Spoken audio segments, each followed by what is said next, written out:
dear viewers, good evening to all of you.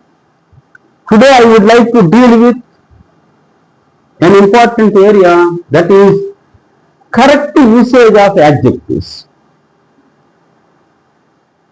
యాడ్జెక్టివ్స్ని మనం వాడేటప్పుడు కరెక్ట్గా ఎలా వాడాలా, కొన్ని రూల్స్ కింద వీటిని స్టడీ చేస్తాం మనం. Rule 1, when two qualities of the same person or thing are compared, the comparative degree is formed by using more instead of the suffixes are or er with the positive. Positive డిగ్రీలో ఉన్నటువంటి wise smart మొదలైన చిన్న చిన్న పదాలకి comparative చేయాలంటే ఏం చేస్తాం మనము? Are కానీ ఈఆర్ కానీ వాడతాం. పెద్ద పదాలైతే మోర్ వాడతాం.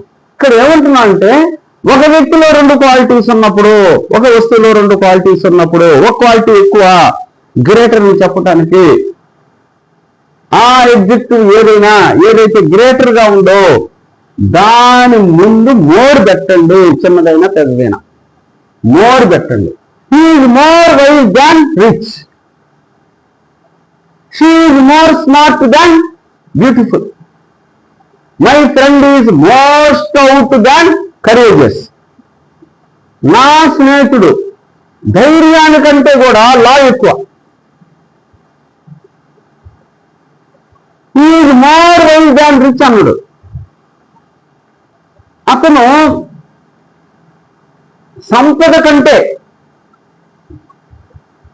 వివేకము ఎక్కువ అతనికి. Is more wise than rich, more wise than rich అన్నాను కదా.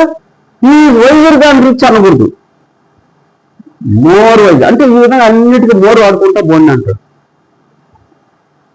ఇది గమనించండి, పరీక్షలు అడగటానికి chance. Thank you very much for your being with me.